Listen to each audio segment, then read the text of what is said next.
ఛానల్లో first video tragic న్యూస్తో start చేస్తామని అస్సలు అనుకోలేదు, కానీ ఇన్ఫర్మేషన్ ఇవ్వాలన్న ఉద్దేశంతో ఈ వీడియోని చేస్తున్నాం. జూన్ 12, 2025 భారతదేశానికి అలాగే ప్రపంచానికి కూడా ఒక విషాదకరమైన రోజు. అహ్మదాబాద్లో ఎయిర్ ఇండియా విమానం క్రాష్ అయింది.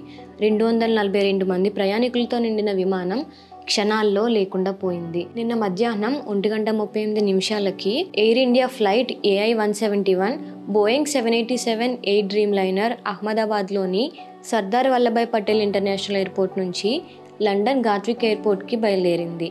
కానీ టేకాఫ్ అయిన ఒక్క నిమిషంలోనే ఈ విమానం మేఘనీ నగర్ రెసిడెన్షియల్ ఏరియాలో బీజే మెడికల్ కాలేజ్ హాస్టల్ భవనంపై క్రాష్ అయింది.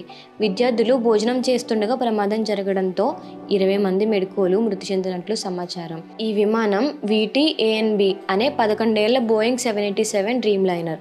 ఇది 2011లో ఇంట్రడ్యూస్ అయినప్పటికీ అప్పటి నుంచి బోయింగ్ 777కి ఇదే ఫస్ట్ క్రాష్. ఫ్లైట్లో 242 మంది ఉన్నారు. 230 మంది పాసింజర్స్, 12 మంది క్రూ మెంబర్స్. వీరిలో 169 మంది భారతీయులు, 53 బ్రిటిష్ నేషనల్స్, 7 పోర్చుగీస్, 1 కెనడియన్, అలాగే 11 మంది చిన్నపిల్లలు ఉన్నారు. కొన్ని సోర్సెస్ ప్రకారం మాజీ గుజరాత్ సీఎం విజయ్ రూపానీ కూడా ఈ ఫ్లైట్లో ఉన్నారని సమాచారం. ఫ్లైట్ డేటా ప్రకారం విమానం 625 ఫీట్ ఎత్తు మాత్రమే చేరుకుంది. ఆ తర్వాత ఎయిర్ ట్రాఫిక్ కంట్రోల్తో కాంటాక్ట్ తప్పింది. Pilot captain Sumeet Sabharwal May Day call చేశారు, కానీ సెకండ్స్లోనే కాంటాక్ట్ పోయింది. ఒక విమానం ఎమర్జెన్సీ సిచ్యువేషన్లో ఉన్నప్పుడు పైలట్ మేడే కాల్ పంపుతారు. ఇది అంతర్జాతీయంగా గుర్తింపు పొందిన డిస్ట్రెస్ సిగ్నల్. విమానం ఇబ్బందుల్లో ఉందని ఈ కాల్ సూచిస్తుంది. మేడే అనే వర్డ్ ఫ్రెంచ్ వర్డ్ మైడర్ నుంచి వచ్చింది. దీని అర్థం నాకు సహాయం చేయండి అని. ఈ మేడేను విమానాలతో పాటు షిప్స్లో కూడా ఎమర్జెన్సీ సిచ్యువేషన్లో ఉపయోగిస్తారు. కంట్రోల్ టవర్ దృష్టికి పరిస్థితి తీసుకెళ్లడానికి లేదా పరిస్థితి తీవ్రతను నొక్కి చెప్పడానికి మేడే మేడే అని రిపీటెడ్గా చెబుతారు. చాలా మూవీస్లో మనం ఈ సీన్ చూసే ఉంటాం. లాంగ్ హాల్ ఫ్లైట్ అంటే ఎక్కువ దూరం ట్రావెల్ చేయడం కోసం విమానంలో హెవీ ఫ్యూయల్ ఉండడం వల్ల పేలుడు చాలా భారీగా జరిగింది. విమానం బ్లాస్ట్ అయిన తర్వాత ఫామ్ అయిన థిక్ బ్లాక్ స్మోక్ కొన్ని కిలోమీటర్ల దూరం నుంచి కనిపించింది. ప్రస్తుతానికి క్రాష్ జరగడానికి కాజ్ ఇంకా కన్ఫర్మ్ కాలేదు. కొందరు అఫీషియల్స్ ఇంజనీరింగ్ ఫాల్ట్ లేదా రీసెంట్ ఎయిర్క్రాఫ్ట్ రీఫర్బిషింగ్ వల్ల అని అనుమానిస్తున్నారు. అయితే దీనిపై directorate general of civil aviation అలాగే బోయింగ్ ఇన్వెస్టిగేషన్ స్టార్ట్ చేశాయి. DGCA ఒక అఫీషియల్ స్టేట్మెంట్ ఇచ్చింది. జూన్ 12, 2025న Air India flight AI-171 Boeing 787 Ahmedabad నుంచి టేకాఫ్ అయిన వెంటనే క్రాష్ అయింది. విమానం captain Sumeet Sabharwal 8200 hours flying experience, అలాగే first officer Clive Kundan 1100 hours experience కమాండ్లో ఉంది. మేడే కాల్ తర్వాత కమ్యూనికేషన్ ఆగిపోయిందని తెలియజేశారు.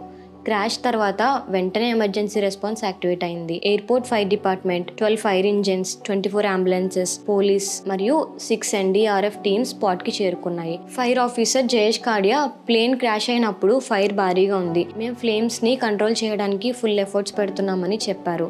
డెన్స్ స్మోక్ వల్ల రెస్క్యూ ఆపరేషన్స్ కష్టంగా ఉన్నాయి. ఇంజ్యూర్డ్ పర్సన్స్ని నియర్ బై హాస్పిటల్స్కి తరలించారు.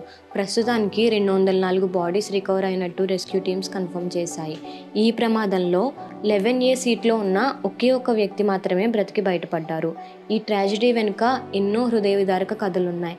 248 పాసింజర్స్లో ఫ్యామిలీస్, స్టూడెంట్స్, ప్రొఫెషనల్స్ ఉన్నారు. 11 మంది చిన్నపిల్లలు ఈ ఫ్లైట్లో ఉన్నారు. Captain Sumeet Sabharwal, first officer Clive Kunder వీరిద్దరూ కూడా హైలీ ఎక్స్పీరియన్స్డ్ పైలట్స్. కానీ ఇలాంటి దుర్ఘటన జరగడం చాలా బాధాకరమైన విషయం. మన దేశంలో ఏవియేషన్ యాక్సిడెంట్స్ అరుదుగా జరిగినప్పటికీ కొన్ని మేజర్ ఇన్సిడెంట్స్ మనకి ఎప్పటికీ గుర్తుండిపోతాయి. వాటిలో 2010లో మ్యాంగ్లూర్లో Air India Express flight 812 table top రన్వేపై ల్యాండింగ్ సమయంలో అదుపు తప్పి లోయలో పడింది. ఈ ప్రమాదంలో 158 మంది చనిపోయారు. ఇది మన దేశంలో 2వ అతిపెద్ద ప్రమాదం. 1978లో Air India flight 855 instrument failure వల్ల పైలట్ తప్పుగా స్పందించి ముంబై కోస్ట్ దగ్గర సముద్రంలో కూలిపోయింది. దీనిలో 213 మంది అక్కడికక్కడే ప్రాణాలు కోల్పోయారు. 1985లో ఓ సిక్ ఉగ్రవాది ఉంచిన బాంబు పేలి ఎయిర్ ఇండియా ఫ్లైట్ 182 ఐర్లాండ్ సమీపంలో అట్లాంటిక్ ఓషన్లో కూలిపోయింది. దీనిలో 329 మంది చనిపోయారు.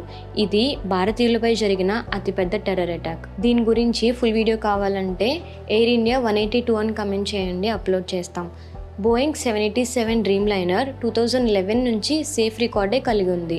పాస్ట్ ఇన్సిడెంట్స్లో మెకానికల్ ఇష్యూస్, హ్యూమన్ ఎర్రర్ లేదా ఎక్స్టర్నల్ ఫ్యాక్టర్స్ కారణాలుగా ఉన్నాయి. ఈ క్రాష్ ఇన్వెస్టిగేషన్ ద్వారా ఎగ్జాక్ట్ కాజ్ తెలుస్తుందని ఆశిద్దాం. 242 మంది ప్రయాణికులు, క్రూ మెంబర్స్, వారి ఫ్యామిలీస్ వీరందరి కోసం మనం ప్రే చేద్దాం. ఏవియేషన్ సేఫ్టీ మీద మనం ఇంకా ఫోకస్ చేయాలి. ఎయిర్లైన్స్, గవర్నమెంట్స్, మ్యానుఫ్యాక్చరర్స్ బాధ్యత తీసుకోవాలి. ఇలాంటి ఇన్సిడెంట్స్ రిపీట్ కాకుండా చూడాలి. లేకపోతే ట్రైన్ జర్నీ అంటే భయపడుతున్న సిచ్యువేషన్ ఫ్లైట్ జర్నీకి కూడా అప్లై అవుతుంది.